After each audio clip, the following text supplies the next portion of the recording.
Officially, Apollo 17 was the last manned mission to the moon.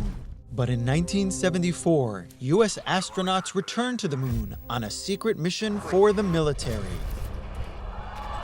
Soon after landing, the astronauts discover the real reason we've never gone back to the moon in Apollo 18. Apollo 18, you've both just seen it. Tell me about it. Is it any good? Where to start with this Apollo disaster? All right, first of all, horribly constructed, horribly conceived. For a movie being about astronauts, they really never talk about how implausible this premise is. Things that make movies scary, like the Blair Witch Project, that go on the same sort of found footage horror style, is that we're given this scenario that's supposed to be real. Yeah. This is real footage. This really happened.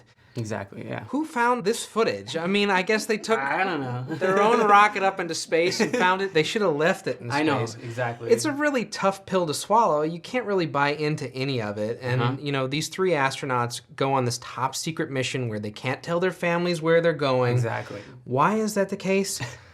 Really, it's only so the filmmakers can make a movie called Apollo 18 and sell it to you like it never happened before. Like, there's no way we could have ever learned about this information. Yeah, and I mean, they tried to make it thrilling. I mean, they tried to have some build-up to this moon monster, but honestly, it falls so short. Oh, there's So a short. wait. There's a moon monster. Oh yes, there's a moon monster. Oh, jeez. What is it?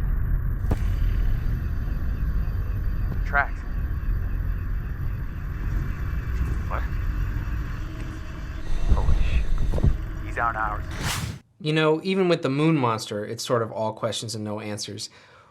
How is it that this moon monster was able to live on such an inhospitable rock? Why is it that it hasn't affected anyone in the other Apollo missions until now? It's just really impossibility after impossibility, and you can't buy into any of it. Do you get to see the creature at least? And when they It is reveal it, is it extremely spectacular? underwhelming. It's very dark on the moon. Very, very dark. Probably for good reasons. Yeah. Oh, wow, okay. This movie's just plain boring. How about the look of the film? At least, does the director at least give us something that is really worthwhile looking at, particularly with this aesthetic that they use? I think if there's one successful aspect of this film is that the director, Gonzalo López-Gallego, really brings an authentic look to this film. It looks like it was shot in 1974. It's got this 16 millimeter, 8 millimeter grainy look to it that I think is successful. It does look like an actual mission to the moon for the first 15 minutes of it. This is probably the best example for people who think that the moon landing was a hoax, because this shows some actually good production values. Oh, you mean it wasn't? Sorry. Sorry to break it to you. So I mean, for the first 15 minutes, yeah, it had great production values. Like, oh, okay, maybe this could have been a hoax. But other than that, once the story rears its ugly head, everything else goes out the door. Oh, my Completely. goodness.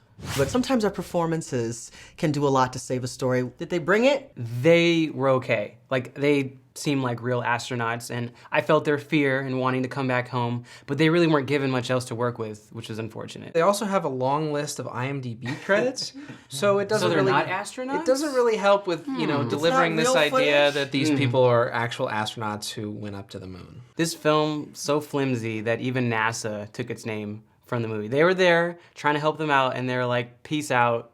So even NASA left this movie in orbit. Based on that, there's nothing else really left to say. Gentlemen, let's take it to a vote. If you could take your tickets, please. Apollo 18 is a boring 86 minutes, and it doesn't generate any thrills. Skip it.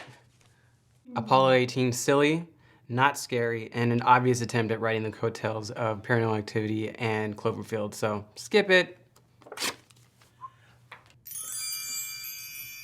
Go see Fright Night instead. Instead.